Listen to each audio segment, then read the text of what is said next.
করতে পারিনি আমি লেখাপড়া, গরিব বাবার ছেলে। এই কারণে কোনোদিনের জন্য লেখাপড়া জোটে নাই আমার এই কপালে। নিজের ইচ্ছা মতো নিজের জন্য কর্ম শিখেছি এই দুনিয়ার মাঝে।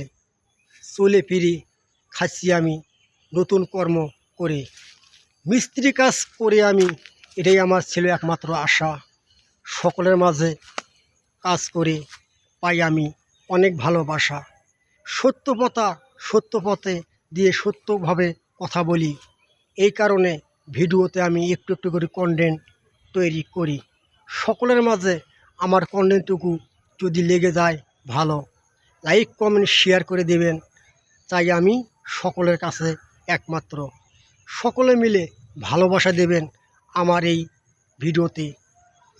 আপনাদের কখনো করব না আমি খেয়ানত এই দুনিয়ার ওপরে। যতদিন বাঁচি থাকব আপনাদের ভালোবাসা আমি আপনাদেরকে ফেরত দিব এই দুনিয়ার মাঝে। সকলের যেন ইচ্ছে হয় সকলে মিলে ভালোবাসো আমাকে।